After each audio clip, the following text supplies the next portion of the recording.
누가복음을 보고 있습니다. 누가복음 오늘까지 읽었던 본문은 19장까지 읽었고 또 다음 주로는 요한복음이 넘어갑니다.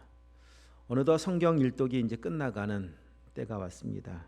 그만큼 한 해가 저물어가고 있다라고 보아도 틀리지 않습니다.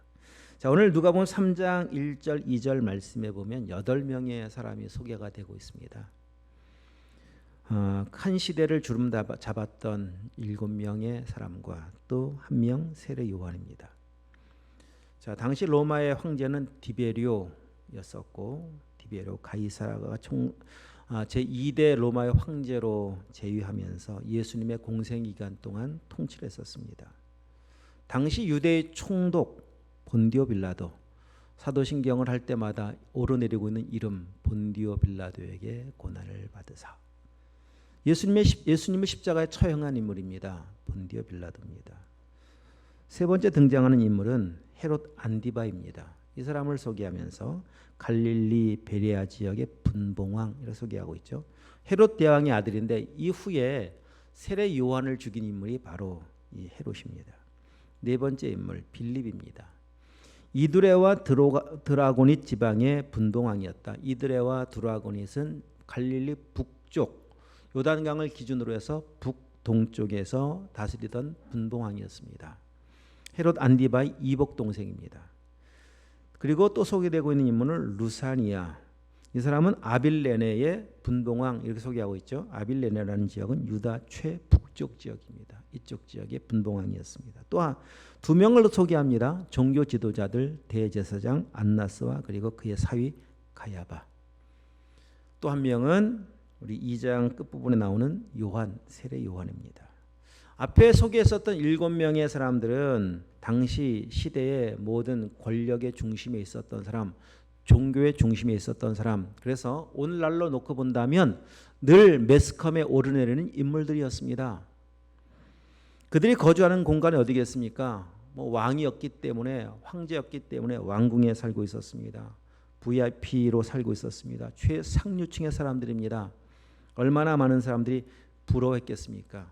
나도 저 자리에, 나도 저 삶을, 나도 저 집에, 나도 저렇게 살면 얼마나 좋을까라고 하면서 열심히 그 위치, 그 자리를 올려가려고 애를 쓰는 그런 보여지는 사람들이 추구하는 어떤 이상적인 삶을 살아가는 7명의 모습과 대조적인 또 한 명이 있는데 그 한 명은 자 2장 중반 다시 한번 여러분 성경을 보십시오. 하나님의 말씀이 빈들에서 사가랴의 아들 요한에게 임한지라. 요한이 살고 있는 거주지를 소개하고 있습니다. 그것은 빈들이라고 소개하고 있습니다. 빈들이라고 하는 그 헬라어 단어를 그냥 문자 그대로 번역해 보면은 버려진 땅, 황폐한 땅. 신약 성경에서는 이 빈들로 이 해석한 이 성경 말씀을 다 광야로 신약 성경에서 해석하고 있습니다. 광야에 살고 있습니다. 버려진 곳에 살고 있습니다. 그것이 요한의 거주지였습니다. 그가 먹는 음식은 메뚜기와 석청을 먹었습니다. 자연에서 살면서 자연에서 나오는 음식을 먹으면서 자연인으로 살고 있는 요한을 주목하지는 않습니다. 아무도 그의 생애를 부러워하지 않습니다. 그래서 나도 한번 저렇게 살아봐야지라고 동경하는 사람은 아무도 없습니다. 어쩌면 그렇게 살고 있는 저 노숙하며 살고 있는 그를 바라보면서 다 세상의 사람들은 손가락질을 하겠죠. 아이고 한심한 놈, 아이고 불쌍한 놈, 저렇게 할 짓이 없어서 저렇게 살고 있나? 아마 그랬을 겁니다. 아무도 주목하지 않은 무명의 제아야 삶을 살고 있는 세례 요한인데 여러분 주목할 단어가 무엇인가 하면 2절을 다시 한번 보시면 그곳에 하나님의 말씀이 임하였더라. 이게 주목할 포인트입니다.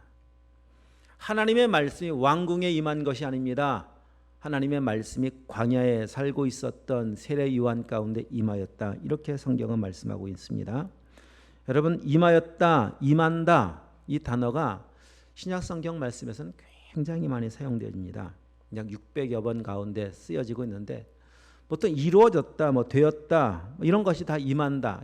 너무 다양하게 사용되어져서 그것을 다 일일이 소개할 수 없지만 우리 아주 쉽게 신약 누가복음에서 하나 좀 찾아본다면 1장을 한번 가보겠습니다. 1장 38절.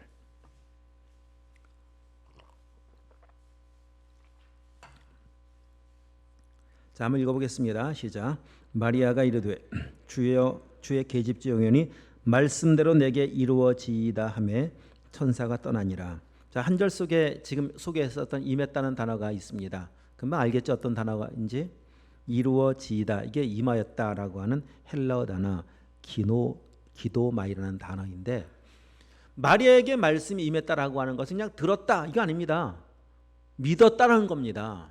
그리고 이미 말씀이 그의 삶에 시적으로 보면 아직 잠시 뒤에 예수님이 출생하겠지만 이미 출생된 것까지 믿은 겁니다. 이게 말씀이 임한 겁니다. 오늘 이 시간 여러분 똑같이 오셔서 교회에 이곳에서 말씀을 듣고 계시지만 말씀이 임해야 합니다. 그 말씀이 진짜 들려져야 되고 귀로 듣는 것이 아니라 마음속에 들려져야 되고 믿어져야 합니다. 그게 임한 겁니다. 말씀이 임하면 역사가 나타납니다. 인생의 가장 큰 복은 그 말씀이 내게 임하는 거거든요. 말씀이 임하니까 마리아에게 예수님의 생명이 잉태가 되어져요. 그게 말씀이 임한 결과입니다. 말씀이 임하면 그 말씀이 우리 속에서 살아 역사하기 시작합니다. 귀로만 들어서는 백날 들어도 소용이 없습니다. 진짜 임해야 돼요. 내 속에 들어와서 역사해야 합니다. 믿어져야 합니다. 믿으면 반드시 역사가 나타납니다. 연초에도 이런 말씀을 드리며 시작을 했었습니다. 여러분 말씀을 가까이 하십시다라고 하시면서 말씀의 능력은 이런 것입니다. 말씀 속에 모든 좋은 것이 다 들어있습니다. 여러분 믿으시나요? 말씀 속에 생명이 있습니다. 할렐루야. 말씀 속에 능력도 있고 말씀 속에 위로도 있고 말씀 속에 지혜가 있고 말씀 속에 사랑이 있고 말씀 속에 천국이 있습니다. 왜? 말씀이 하나님이시기 때문에. 하나님 안에 모든 좋은 게 다 들어있잖아요. 그 하나님이신 말씀이 우리 속에 들어와 역사하는데요, 어떻게 삶이 변화되지 않겠습니까? 비록 요한이 처한 장소는 궁궐이 아니라 빈들이지만 황폐한 땅 광야지만 말씀이 임하였기에 그곳은 광야가 아니라 천국이었습니다. 그러나 말씀이 임하지 않는다면, 말씀이 없다면 왕궁에 살아도요 거긴 전쟁터입니다. 이 왕실에서 일어나는 일들이 어떤 일들인지 아십니까? 서로 죽이는 일들입니다. 정권을 차지하려고 동생이 형을 죽이고 형이 동생을 죽이고 동생이 부인을 빼앗고 아버지가 아들을 죽이고 아들이 아버지를 죽이고, 이게 왕궁에서 비일비재하게 일어나는 일들입니다. 그러니 왕궁의 삶이 얼마나 피곤하겠습니까? 얼마나 그것이 긴장되겠습니까? 여러분 물 한 잔 마음대로 마실 수 있겠습니까? 왕궁에서 못 마십니다. 곳곳에 나를 죽이려고 하는 사람들이 있는데 어떻게 물 한 잔을 마음껏 마십니까? 식사 한 번 마음껏 할 수 있겠습니까? 그러니까 할 수가 없었기 때문에 고대 왕실에서는 술 맡은 관원장과 같은 음식을 관리하는 사람들이 있었어요. 먼저 먹어봐야 돼요. 이 속에 뭐 이상한 것이 없는지를. 그렇게 음식을 먹으면서 무슨 건강에 소화가 되길 수가 있었겠고요. 잠 편히 두 발 뻗고 잘 수 있었겠습니까? 언제 칼이 내 목을 겨눌지 모르는데 어떻게 그런 환경에서 잠을 편히 잘 수가 있겠습니까? 아무리 왕궁에서라도 은혜가 사라지면 천국이 아니에요. 거긴 지옥입니다. 생지옥입니다. 그러나 우리가 부르는 찬송의 가사와 같이 초막이라고 할지라도 주님의 말씀이 있으면, 내 주님 계신 곳이라면 거기가 천국인 줄 믿습니다. 여호사밧 왕 때 여호사밧 왕이, 알고 계시죠? 여호사밧 왕은 왕들 중에서 유명한 왕이거든요. 여호사밧 왕이 죽을 때 아들이 8명 있었습니다. 맏아들 여호람에게는 왕권을 물려줬어요. 그리고 나머지 7 아들들에게는 은금과 함께 각종 부동산들을, 땅들을 다 등기 이전을 해 주었습니다. 그렇게 하고 이제 세상을 떠났습니다. 그런데 아버지가 죽고 왕권을 이어받은 여호람 왕이 아버지 죽자마자 7명의 동생들을 다 죽여버려요. 그리고 아버지가 유산으로 물려준 땅, 모든 금은 보화를 다 자기가 취합니다. 이게 은혜 없는 왕궁에서 이런 일반적인 일들입니다. 아무리 여러분 정말 기억하셔야 돼요. 우리가 믿음으로 살아간다라고 하는 것에 분명 가치를 좀 정하셔야 하는데, 이 세상 환경이 아무리 좋은 것이, 환경이 좋은 것이 우리의 삶의 천국을 결정하지 않습니다. 말씀이 임해야 되고 하나님의 은혜가 임해야 되고 거기가 천국입니다. 오늘 아침에 충격적인 뉴스로 하루를 시작해야 했습니다. 어제 할로윈 축제로 모여진 이태원의 젊은 청년들이 그곳에서 149명이 죽었다는 소식을 아침에 뉴스로 듣지 않았습니까? 좁은 골목에 젊은 청년들이 그냥 빽빽하게 모여서 밀고 밀치는 정말 아비규환의 현장 가운데 밟혀 죽고 압사해 죽고, 그런데 더 끔찍한 건 뭔가 하면 그래 죽어가는데 119가 와서 구조를 하고 사람들 옆에서 심폐소생을 하고 있는데 춤추고 노래를 부르고 있더랍니다. 이게 오늘 젊은이들의 사고가 되어버리고 가치가 되어버린 거예요. 얼마나 끔찍한 이야기입니까? 여러분, 적어도 거기 갔을 때는 거기가 천국이라고 생각하고 갔을 거예요.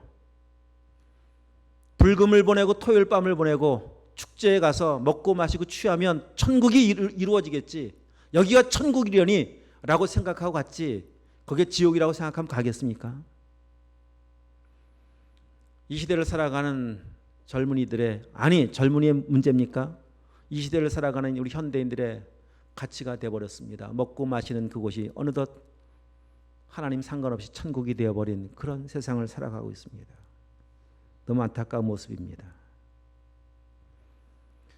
우리의 다음 세대들이 하나님 앞에 나와 예배하는 것들을 그렇게 즐겨하지 않습니다. 이제 토요일 밤, 오늘은 또 종교개혁주일이거든요. 진짜 종교개혁이 이루어져야 하는데 가만히 좀 생각을 해보았습니다. 저희 교회도 마찬가지고요. 예전에 여기 우리 청년 시절에 교회에서 보냈던 분들은 토요일 저녁이면 다 교회에 있었습니다. 그날이 청년부 모임이었습니다.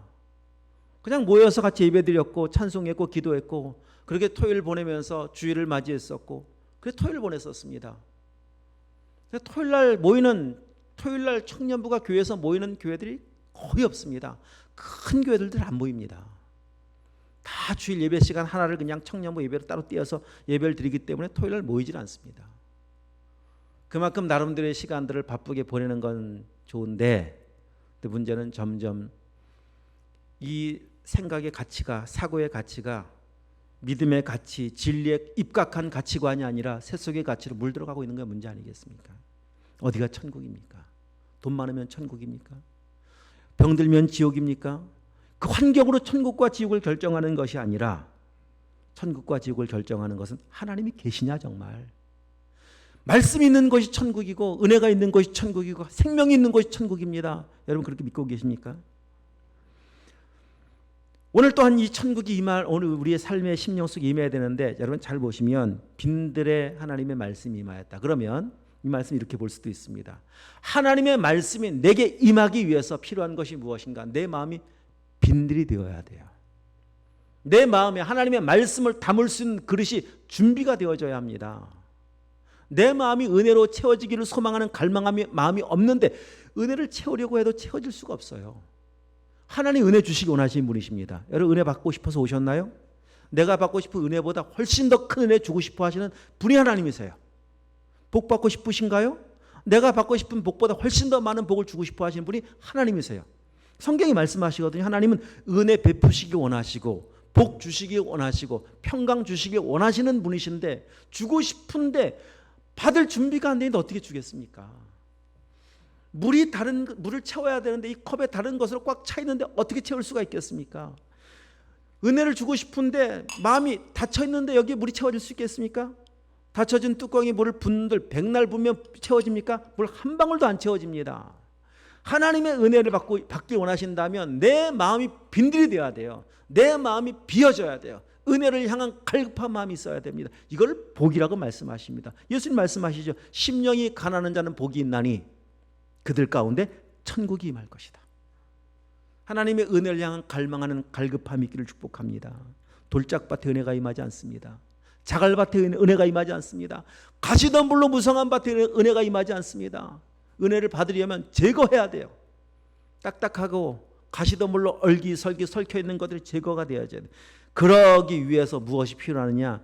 그러기 위해서도 말씀이 필요해요. 말씀이 임하면 나타나는 그 다음 반응이 무엇인가? 회개입니다. 세례 요한이 나타나 사역을 감당하면서 선포했던 첫 번째 메시지가 회개하라, 천국이 가까웠느니라. 오늘 본문 말씀에도 보시면 3장 본문 다시 한번 와서 보시면 이런 말씀이 있습니다. 3절 말씀, 요한이 요단강 부근 각처에 와서 죄사함을 받게 하는 회개의 세례를 전파하니, 죄사함을 받게 하는 회개의 세례를 전파하면서 사명을 감당하고 있습니다. 여러분, 회개라고 하는 것은 난 죄인이구나, 하나님 제가 죄를 지었어요, 깨닫는 정도에서 머무는 것이 회개라고 말하지 않습니다. 회개라는 단어의 그 정의는 깨닫고 버리고 돌아서는 것까지를 회개라고 말을 해요. 누가복음 15장 말씀 탕자 이야기 속에 탕자가 집을 나간 뒤에 모든 걸 다 잃어버리고 깨닫죠. 아, 내가 범죄했습니다. 내가 아버지께 범죄했습니다. 깨닫습니다.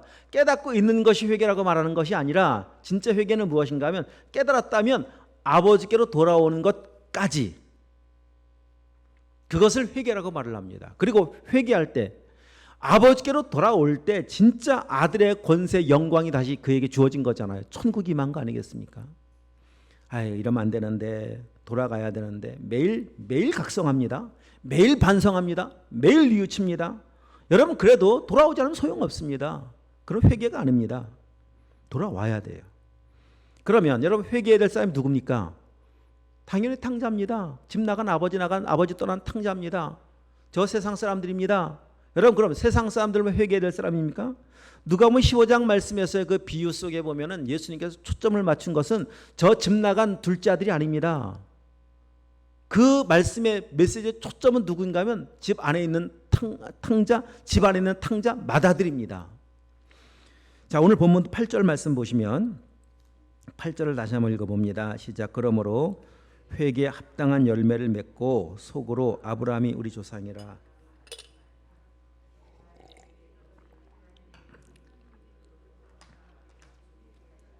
여기 속으로 아브라함이 우리 조상이라 말하고 있는 사람도 유대인들이에요. 우리는 아브라함 후손입니다라고 말하는 그들이 진짜 너희도 회개하지 않으면 하나님의 나라를 볼 수 없다. 아무리 입으로 우리가 조상이 아브라함이고 우리는 아브라함의 후손이라고 한들 그것이 아브라함이 후손 되는 것도 아니고 하나님의 자녀가 되는 것이 아님을 지금 말씀해 주고 있습니다. 유대인들은 지금 문제는 뭔가 하면 아브라함의 자손이라고 말을 하면서 회개를 해본 적이 없어요. 하나님께로 돌아와 본 적이 없어요. 하나님의 말씀이 그들 속에 임한 적이 없어요. 한 번도 하나님의 나라를 경험해 본 적이 없어요. 그러다 보니 그들이 나타나는 그들의 반응이 무엇인가 하면, 자, 누가복음을 뒤로 한번 가셔서 15장을 한번 가보도록 할까요? 누가복음 15장 1절.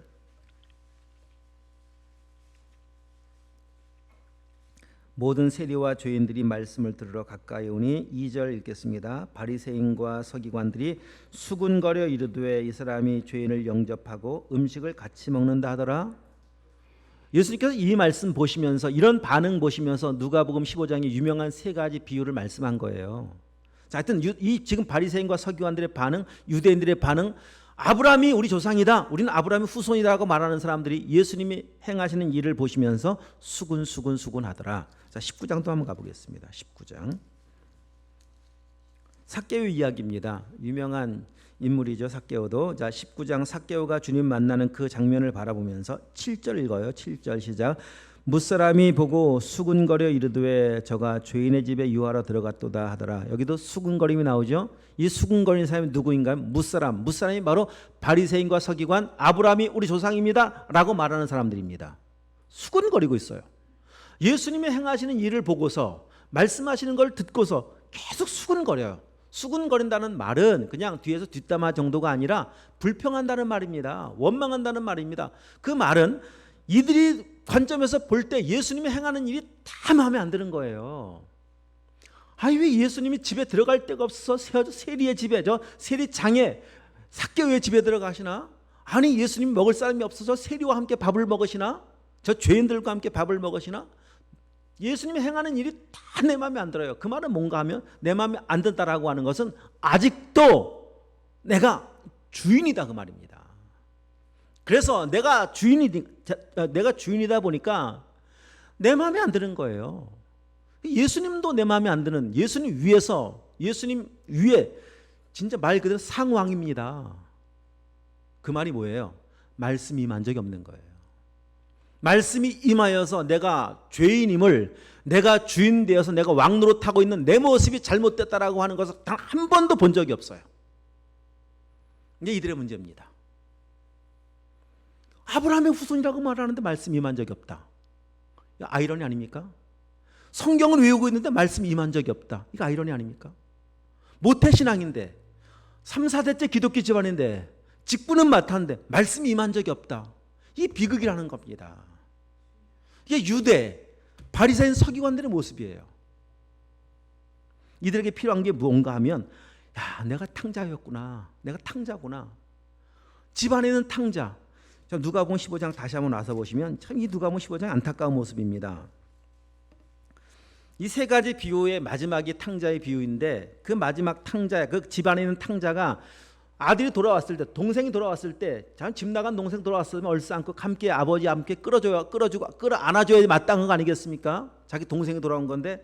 그런데 29절 이하에 가보면 이렇게 말을 하죠. 29절 한번 읽어볼까요? 아버지께 대답하여 이르되 내가 여러 해 아버지를 섬겨 명을 어김이 없거늘 내게는 연문서 새끼라도 주어 나와 내 벗으로 즐기게 하신 일이 없더니 30절 아버지의 살림을 창녀들과 함께 삼켜버린 이 아들이 돌아오매 이 일을 위하여 살찐 송아지를 잡으셨나이다. 아직도 아버지 하는 일이 마음에 안 들어요. 내가 탕자인 건 전혀 몰라요.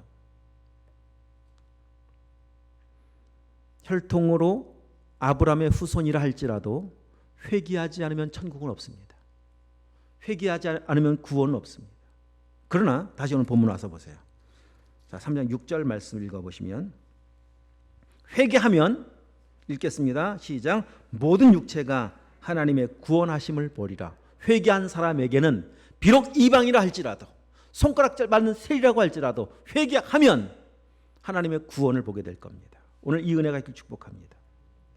그러면 회개할 때, 자 4절 5절 말씀해 보면 8절에 회개에 합당한 열매를 맺으라고도 말씀하시는데, 회개 열매의 모습이 이런 모습입니다. 4절 5절 말씀에 가서 보시면, 자 다시 한번 읽어봐요. 4절 5절 선지자 이사야의 책에 쓴 바 광야에서 외치는 자의 소리가 있어 이르되 너희는 주의 길을 준비하라. 그의 오실 길을 곧게 하라. 모든 골짜기가 메워지고 모든 산과 작은 산이 낮아지고 굽은 것이 곧아지고 험한 길이 평탄해질 것이요 라고 말씀한 이사야서의 예언, 이 말씀을 인용한 이 구절은 무엇인가 하면 회개하기 전 상태와 회개한 후 상태를 지금 말씀해 주고 있습니다. 회개하기 전 상태는 어떤 모습인가? 지금 말씀하고 있는 것 같이 그냥 다 마음속의 상태가 굽어져 있고 비뚤어져 있고 높아져 있고, 이게 회개하기 전 상태예요. 얼마나 교만한지 몰라요.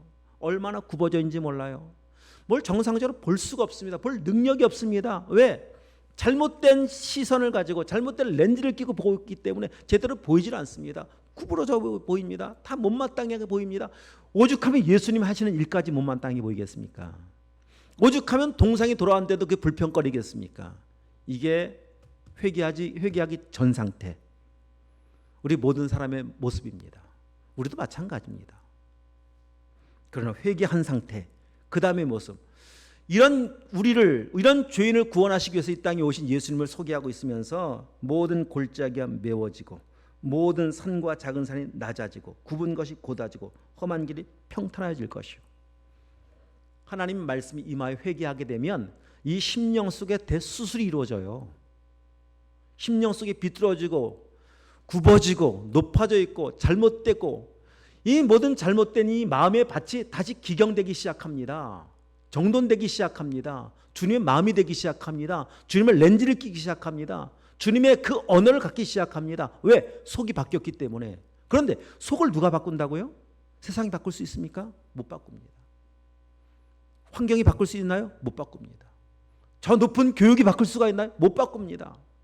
속 사람을 바꿀 수 있는 유일한 능력은 말씀이 임하는 것밖에 없어요. 말씀이 임하면 바뀌어요. 내면이 수술되어집니다. 히브리서 4장 12절 말씀, 하나님 말씀 살아있고 활력이 있어 좌우 날선 어떤 검보다 예리하여 우리가 혼과 영과 관절과 골수를 찔러 쪼개어 수술하여 온전함을 바꿀 수 있는 능력이 살아있는 하나님의 말씀밖에 없다고 말씀해주고 있습니다. 그래서 말씀이 우리의 마음속에 임하는 것이 능력입니다. 자, 순서, 과정. 말씀을 들을 때 내 존재를 보기 시작합니다. 내가 죄인이구나. 말씀이 임할 때 내 존재가 변화되기 시작합니다. 수술되기 시작합니다. 온전케 되기 시작합니다. 말씀밖에 없습니다. 다른 어떤 것으로 우리를 변화시킬 수 있는 능력은 전혀 없습니다. 그래서 말씀이 우리 속에 임하여 그 심령 속에 임한 사람들을 지금 말씀하고 있죠. 험한 길이 평탄하여지면, 말씀이 들어와 내 내면이 평탄하게 되어지면, 그럼 이 땅을 살아가면서 나타나는 반응이 있습니다. 그 회개 열매가 무엇인가 하면 감사하는 거예요. 하나님을 찬양하는 거예요. 진짜 찬양은 감사하는 겁니다. 내 주어진 이 상황에서도, 빈들에서도 감사하는 게 진짜 찬양 아니겠습니까? 살아가는 겁니다. 오늘 우리에게도 말씀이 필요합니다. 여러분 계속 말씀을 잘 보십시오. 말씀을 일독하며 잘 따라오시는 분들 계시고, 함께 우리 단톡방이나 함께 하지 않아도 각자 자리에서 말씀 보고 계시는 분들 계시리라 믿습니다. 말씀 놓치시면 안 돼요. 말씀이 잠시 놓쳐지는 순간, 말씀이 잠시 내 눈에서 멀어지는 순간, 말씀 묵상이 잠시 내 입에서 멀어지는 순간, 어느덧 우리의 심령 속에는 다시 비뚤어지기 시작하고, 다시 왜곡되기 시작하고, 다시 높아지기 시작합니다. 다시 또 말씀이 들어오면 돼요. 그럼 다시 자리를 잡기 시작합니다. 놓치지 말아야 돼요. 성경의 말씀은, 여러분 진리는 그렇게 말씀하고 있습니다. 그래서 시편 1편 1절의 말씀과 같이 복 있는 사람이 어떤 사람이냐, 이 말씀을 즐거워하여 이 말씀을 주야로 묵상하며 살아가는 사람, 그 사람 복된 사람이라고 말씀하고 있습니다. 성경의 인물 중에 한 사람 소개하려고 합니다. 창세기 5장에 나온 에녹입니다. 에녹을 기억하고 다 기억합니다. 에녹하면 딱 떠오르는 단어가 있을 겁니다. 뭐죠? 네? 그렇죠. 그겁니다. 동행하였더라. 하나님과 동행한 사람.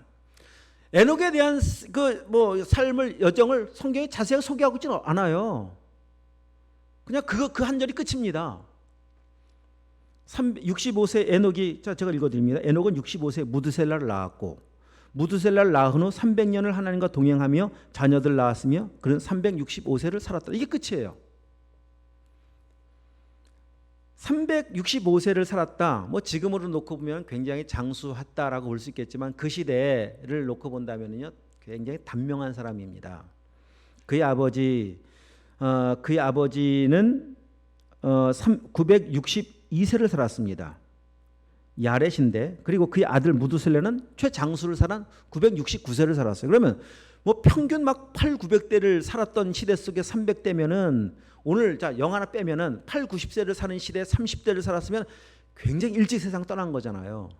그런데 그는 하나님과 동행한 시간이었었어요. 그 시간의 삶이. 동행이라는 단어가 우리의 가슴을 얼마나 따뜻하게 만들어주는지 모릅니다. 동행한 사람. 그 말은 이 어려운 길을 주님이 걸어가신 그 길을 함께 걸어간 사람, 이렇게 볼 수가 있어요. 동행했다라고 할 때, 동행했던 그의 삶의 모습이 마치 저 8차선, 16차선 고속도로의 길, 넓은 길을 쫙 활주했다더라, 이런 삶의 모습이겠습니까? 요즘 새로운 길이 얼마나 많이 만들어집니까? 차가 별로 안 다닙니다. 새로운 길을 만들어진 고속도로를 그냥 쫙 순탄하게 달렸다, 이게 동행일까요? 아닙니다. 하나님께서 인도하시는 그 길을 걸어간 에녹의 모습은 마치 좁은 문 좁은 길이지만 주님이 가시는 그 길이기 때문에 기쁨으로 따라간 길입니다. 다 넓은 길 가려고 하는데 주님의 말씀은 그렇지 않습니다. 좁은 길을 가라고 말씀하시기 때문에 불편하지만 주님 말씀 따라 좁은 길 걸어간 사람, 이게 동행한 사람입니다. 그렇게 살아간 거예요. 그럼에도 불구하고 몸은 피곤했겠지만, 많이 고난 삶을 살았을 것이 분명하지만은, 그러나 찬송가의 가사와 같이 좁은 길을 걸으며 밤낮 기뻐하며 살았습니다. 꽃이 피는 들판이나 험한 골짜기라도 주가 인도하는 길이기 때문에 찬송하며 그 길을 걸어간, 그 길이 동행의 길이었습니다. 믿음의 사람들은 다 그렇게 그 길을 걸어갔습니다. 십자가의 그 길을 걸어갔습니다. 여러분, 이런 은혜를 누리시기 원하신다면 어디로 가야 되느냐? 빈들로 가야 합니다. 하나님의 말씀이 임하는 그 자리로 가야 합니다. 미드바르는 광야라고 말씀드렸었고, 다바르는 말씀이다. 미드바르에 가야 다바르, 말씀이 임한다. 참 이 언어가 주는 굉장히 중요한 의미들이 있습니다. 광야에 가야 말씀이 있습니다. 광야는 아무것도 없는 곳이에요. 그래서 말씀을 듣기에 최적화된 장소가 광야입니다. 하나님의 은혜를 누리기 원하신다면 우리는 광야로 가야 합니다. 그곳에 가서 하나님 말씀을 듣고 그곳에 가서 하나님 예배하며 그곳에 가서 하나님의 은혜 회복 역사가 우리의 삶 가운데 임해야 합니다. 자, 예수님 태어나던 그 장소가 베들레헴이었고 태어난 그곳은 잘 알고 있듯이 마구간이었습니다. 얼마나 사람들이 많았는지 이 여관에는 자리가 없어서 마구간에 말구유에 주님은 탄생한 주님은 거기에 뉘어 놓으셔야 했습니다. 그러면 그때 당시에 2000년 전에 예수님 오신 그분을 경배하기 위해서 어디로 가야 됩니까? 예루살렘 가면 예수님 계십니까? 왕궁에 가면 계십니까? 베들레헴은 와야 돼요. 베들레헴도 어디 가야 됩니까? 냄새나는 마구간까지 가야 되고요. 말구유에까지 가야 돼요. 거기 예수님 계신다니까요. 이 내용이 주는 굉장히 깊은 의미가 있습니다. 저 높은 곳에서 이 낮은 곳까지 내려오셨는데 가장 낮은 곳까지 오셨습니다. 왜? 낮은 곳에 있는 우리를 건져내시기 위해서 오신 거예요. 그런데 또 하나의 의미가 그런 게 있습니다. 그 주님을 만나려면, 말씀이 임하려면 우리가 어디로 가야 되는가, 어디에 머물러야 되는가를 알려주시는 거예요. 말씀이라는 하나 성령의 그 내비게이션이 우리를 어디로 인도해야 주님의 은혜를 만날 수가 있는가 빈들입니다. 여러분, 주님 거기에 계신다니까요. 예수님을 만나러 온 동방 박사들이 별을 따라왔습니다. 900km를 걸어왔어요. 별이 언제 뜹니까? 이 낮에 별 보여요? 안 보여요? 안 보이잖아요. 밤에 보여요. 그러면은 밤만 움직여요. 밤에만. 별이 내비게이션이기 때문에 내비게이션이 딱 인도에 오다가 해가 딱 뜨기 시작하면서 안 보입니다. 내비게이션이 멈춘 거예요. 그럼 어떻게 멈춰야죠? 기다려야 됩니다. 그럼 낮에는 계속 기다려야 돼요. 밤에 밤새도록 걸어왔으니까 낮에는 쉬면 돼요. 그러다 다시 해가 딱 어두워지기 시작한다. 그럼 다시 보이잖아요. 내비게이션이 작동을 하기 시작하는 거예요. 그러면 가십시오. 오른쪽 가십시오. 왼쪽 가십시오. 이렇게 또 밤새도록 별을 따라 와서 거의 다 도착했습니다. 유대 땅까지 왔습니다.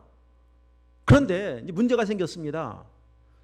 별은 해가 뜨면서 사라져 버렸는데 이 사람들이 자기 열심으로 예수를 찾으러 다니기 시작했어요.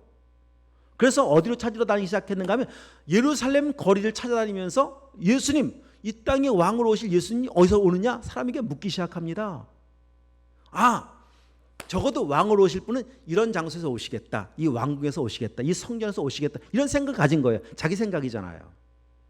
그리고 난리가 났습니다.